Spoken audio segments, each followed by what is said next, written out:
Guys, welcome to ಮಾನ್ಯ YouTube channel. ಯಾರ್ಯಾರು first time ನನ್ನ ಬ್ಲಾಗ್ ನೋಡ್ತಿದ್ದೀರಾ ಅವ್ರಿಗೆ ನನ್ನ ಬ್ಲಾಗ್ನ ಸಬ್ಸ್ಕ್ರೈಬ್ ಮಾಡ್ಕೊಳ್ಳಿ ಮತ್ತು ಬೆಲ್ಲೈಕನನ್ನು ಕ್ಲಿಕ್ ಮಾಡೋದನ್ನ ಮರಿಬೇಡಿ. ಬೆಲ್ಲೈಕನ್ ಯಾರೇ ಕ್ಲಿಕ್ ಮಾಡ್ಕೊಡ್ತೀರಾ ಅವರಿಗೆ ನಾನು ಹಾಕೋ ವಿಡಿಯೋ ನೋಟಿಫಿಕೇಷನ್ ಫಸ್ಟ್ ಹೋಗುತ್ತೆ. ಇನ್ನೊಂದು ಏನಪ್ಪ ಸ್ಪೆಷಲ್ ಅಂದರೆ ಡೈಲಿ ಬ್ಲಾಗ್ ಆಗಿರುತ್ತೆ. ಹೆಂಗೆ ಇರುತ್ತೆ ಇವತ್ತಿನ ಡೇ ಅಂತ ನೋಡೋಣ ಬನ್ನಿ ಗೈಸ್. ಇನ್ನೊಂದು ತುಂಬಾ ಮಳೆ ಇದೆ, ನಾನ್ ಸ್ಟಾಪ್ ಮಳೆ ಬರ್ತಿದೆ. ಕರೆಕ್ಟಾಗಿ 4 ದಿವಸ ಆಯಿತು, ಮಳೆ ಎಲ್ಲೂ ನಿಂತಿಲ್ಲ. ಮಳೆ ಬರ್ತಲೇ ಇದೆ, ಮಳೆ ಬರ್ತಲೇ ಇದೆ, ಮಳೆ ಬರ್ತಲೇ ಇದೆ. ಈಗಲೂ ಕೂಡ ಮಳೆ ಬರ್ತಲೇ ಇದೆ. ತೋರಿಸ್ತೀನಿ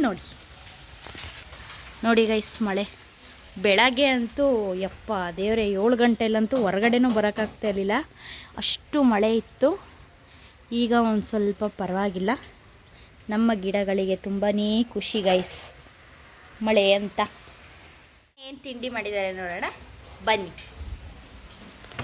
ತಿಂಡಿ ಪಲಾವ್, ಸಾದಾ ಪಲಾವ್ ಗೈಸ್. ಪಲಾವ್ ಮಾಡಿದ್ದಾರೆ, ಮಧ್ಯಾಹ್ನಕ್ಕೆ ಬಿನೀಸ್ ಪಲ್ಯ ಮಾಡ್ತಿದ್ದಾರೆ ಅದೇನಮ್ಮ.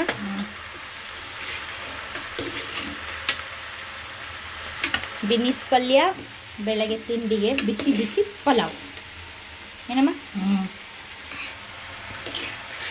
ಗೈಸ್ ನಮ್ಮಮ್ಮ ಯಾವ ಥರ ಸರ್ವ್ ಮಾಡಿಕೊಟ್ಟಿದ್ದಾರೆ, ಆ ಬಟ್ಲಿಗೆ ಹಾಕೊಂಡು ಆ ಬಟ್ಲಿಂದ ಹಿಂಗೆ ಮಾಡಿಕೊಟ್ಟಿರೋದು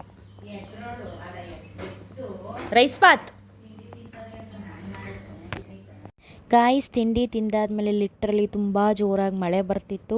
ಅದರಲ್ಲಿ ಬೇರೆ ತುಂಬಾ ಬಟ್ಟೆ ಇದ್ದು, ಡೈಲಿ ದಿವಸ ಎರಡು ಜೊತೆ ಬಟ್ಟೆ ಬಿಚ್ತೀವಿ.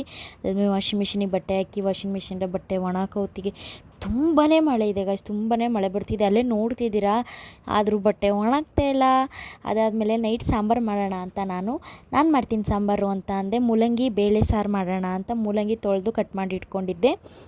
ಕುಕ್ಕರಿಗೆ ಒಂದು ಸ್ವಲ್ಪ ಅರಿಶಿನ ಮತ್ತು ಕರಿಬೇವು ಮತ್ತು ಒಂದು ಟೊಮೊಟೊ ಮತ್ತು ಬೇಳೆನ ಹಾಕಿಬಿಟ್ಟು ನೀಟಾಗಿ 3 ವಿಷಲ್ ಹೊಡಿಯೋಕ್ಕಿಟ್ಟೆ. ಅದಾದಮೇಲೆ ಒಂದು ಪಾತ್ರೆ ತೊಗೊಂಡು ಆ ಪಾತ್ರೆಗೆ ಒಂದು ಸ್ವಲ್ಪ ಎಣ್ಣೆ, ಸ್ವಲ್ಪ ಸಾಸಿವೆ, ಆಮೇಲೆ ಕರಿಬೇವಿನ ಸೊಪ್ಪು ಮತ್ತು ಈರುಳ್ಳಿ ಹಾಕ್ಬಿಟ್ಟು ಮತ್ತು ಏನು ಮೂಲಂಗಿ ಕಟ್ ಮಾಡ್ಕೊಂಡಿದ್ದಲ್ಲ ಆ ಮೂಲಂಗಿನ ಹಾಕಿಬಿಟ್ಟು ನೀಟಾಗಿ ಫ್ರೈ ಮಾಡಿದೆ. ಫ್ರೈ ಮಾಡಾದಮೇಲೆ ನಾನೇನು ವಿಷಲ್ಗೆ ಇಟ್ಟಿದ್ನಲ್ಲ ಬೇಳೆ, ಅದು ನೀಟಾಗಿ ಬೆಂದಿತ್ತು. ಈ ಬೇಳೆನ ನಾನು ತೊಗೊಂಡು ಮೂಲಂಗಿ ಫ್ರೈ ಮಾಡಿದ್ನಲ್ಲ ಅದಕ್ಕೆ ನೀಟಾಗಿ ಬೆರೆಸ್ಬಿಟ್ಟು ಒಂದು 3-4 ಕುದಿ ಬರಬೇಕು ನೀಟಾಗಿ. ಕುದ್ದು ಸ್ವಲ್ಪ ಅದಾದಮೇಲೆ ನಾನೇನು ಸಾಂಬಾರು ಸೊಪ್ಪು ಕಟ್ ಮಾಡಿ ಇಟ್ಕೊಂಡಿದ್ನಲ್ಲ ಆ ಸಾಂಬಾರು ಸೊಪ್ಪನ್ನ ಈಗ ಹಾಕ್ತೀನಿ. ಸಾಂಬಾರು ಸೊಪ್ಪು ಹಾಕಿದ್ಮೇಲೆ ಒಂದು ಸ್ವಲ್ಪ ಹೊತ್ತು ನೀಟಾಗಿ ಕುದಿಸ್ತೀನಿ. ಅಮ್ಮ ಹೇಳ್ಕೊಟ್ಟಿರೋದು ಸಾರು, ನಾನೇನು ಸ್ವಂತವಾಗಿ ಮಾಡ್ತಾಯಿಲ್ಲ ಗೈಸ್. ಇನ್ನೊಂದು ತುಂಬಾ ಪಾತ್ರೆ ಇತ್ತು. ಚಳಿಗಾಲದಲ್ಲಿ ನಮ್ಮಮ್ಮ ನನ್ನನ್ನು ಪಾತ್ರೆ ತೊಳ್ಸೋಲ್ಲ, ಮನೆ ಕೆಲಸ ಏನೂ ಮಾಡಿಸಲ್ಲ. ಅದರಲ್ಲಿ ಬೆಳಗ್ಗೆ ಅಮ್ಮನೇ ತಿಂಡಿ ಮಾಡಿದ್ರು, ಮಧ್ಯಾಹ್ನನೂ ಅಮ್ಮನೇ ಅಡುಗೆ ಮಾಡಿದ್ರಲ್ಲ ಅಂತ ನಾನು ಮಾಡಿದೆ. ನೀಟಾಗಿ ಇಡೀ ಪಾತ್ರೆ ಎಲ್ಲ ನೀಟಾಗಿ ತೊಳೆದು ಇಡೀ ಅಡುಗೆ ಮನೆನ ಕ್ಲೀನಾಗಿ ನೀಟಾಗಿ ಎಷ್ಟು ಕ್ಲೀನಾಗಿ ಇಟ್ಟಿದ್ರು ಅಂದರೆ ನನಗಂತೂ ನೋಡಿ ತುಂಬ ಖುಷಿ ಆಯಿತು, ಅಷ್ಟು ಕ್ಲೀನಾಗಿ ಇಟ್ಟಿದ್ದಾರೆ ಅಂತ. ಬೆಳಗ್ಗೆಯಿಂದ ಸಂಜೆವರೆಗೂ ವಿಡಿಯೋ ಮಾಡೋಕ್ಕಾಗಲಿಲ್ಲ, ಯಾಕಂದರೆ ಸ್ವಲ್ಪ ಫೀವರ್ ಇತ್ತು, ಹಂಗಾಗಿ ವೀಡಿಯೋ ಮಾಡೋಕ್ಕಾಗಲಿಲ್ಲ. ತುಂಬ ಮಳೆನೂ ಇತ್ತು. ಈಗ ಹೊರಗಡೆ ಹೋಗ್ತಾಯಿದ್ದೀನಿ. ನಮ್ಮ ಯಜಮಾನ್ರಿಗೆ ಜರ್ಕಿನ್ ತೊಗೊಬೇಕಾಗಿತ್ತು, ಮಳೆಗಾಲ ಬಂದಿದೆಯಲ್ಲ. ಜರ್ಕಿನ್ ಇದೆ, ಅದು ನೀರು ತೊಗೊತಿದೆ ಜರ್ಕಿನು, ಹಂಗಾಗಿ ಹೊಸ ಜರ್ಕಿನ್ ತೊಗೊಳಕ್ಕೆ ಹೋಗ್ತಾಯಿದ್ದೀನಿ. ಹೋಗ್ತಾ ಸಿಗ್ತೀನಿ ಬನ್ನಿ ಗೈಸ್. ಈಗ ಹೊರಟು ಅವರು ಜರ್ಕಿನ್ ತೊಗೊಬೇಕು ಅಂದರು, ಅದಕ್ಕೆ ಜರ್ಕಿನ್ ತೊಗೊಳ್ಳೋಣ ಅಂತ ಹೋಗಿದ್ದು. ನಾನು ಈ ಜರ್ಕಿನ್ ಇಷ್ಟಪಟ್ಟೆ, ಓಕೆ ಡನ್ ಅಂತ ವೈಟ್ ಕಲರ್ ಜರ್ಕಿನ್ ತೊಗೊಂಡ್ರು. ನೀನು ಇಷ್ಟಪಟ್ಟಿದ್ದೆ ತೊಗೊತೀನಿ ಅಂದರು, ಸರಿ ಇದನ್ನೇ ತೊಗೊಳ್ಳಿ ಅಂದೆ. ಆಮೇಲೆ ಒಂದು ಪೇರ್ ಸ್ಲಿಪ್ಪರ್ ಬೇಕಿತ್ತು ಅವ್ರಿಗೆ, ಅದಕ್ಕೆ ಸ್ಲಿಪ್ಪರ್ ತೊಗೊಂಡ್ರು. ಅದಾದಮೇಲೆ ಇದೇ ಶಾಪು ತುಂಬ ಚೆನ್ನಾಗಿದೆ, ಇಷ್ಟ ಆಯಿತು ನನಗೆ ಶಾಪು. ಅದಾದಮೇಲೆ ರೇಷನ್ ತೊಗೊಳ್ಳೋಣ ಅಂತ ಬಂದಿದ್ದೆ, ಮನೆಗೆ ಸ್ವಲ್ಪ ರೇಷನ್ ಬೇಕಿತ್ತು ಅಂತ ಒಂದು ಸ್ವಲ್ಪ ರೇಷನ್ ತೊಗೊಂಡೆ. ರೇಷನ್ ತೊಗೊಂಡಾದಮೇಲೆ ಸ್ವಲ್ಪ ಹೊಟ್ಟೆ ಹಸಿತಿದೆ ಅಂತ ದೋಸೆ ತಿನ್ನೋಣ ಅಂತ ಬಂದೆ. ಗೈಸ್ ಇನ್ನೊಂದು 1200 ಏನೋ ಐ ಥಿಂಕ್ ಅವ್ರದ್ದು ಜರ್ಕಿನು.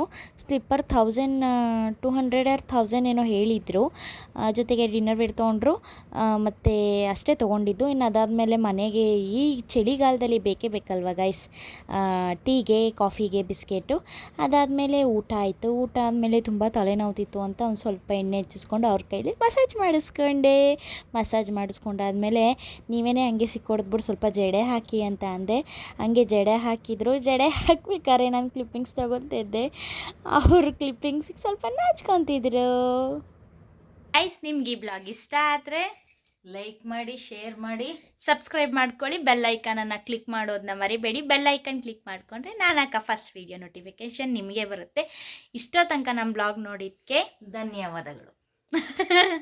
ಇದೇ ಥರ ಹೊಸ ಒಂದು ಬ್ಲಾಗ್ ಒಂದಿಗೆ ಸಿಗ್ತೀನಿ. ಬಾಯ್ ಬೆಳೆಸಿ ಗೈಸ್, ಸಪೋರ್ಟ್ ಮಾಡಿ.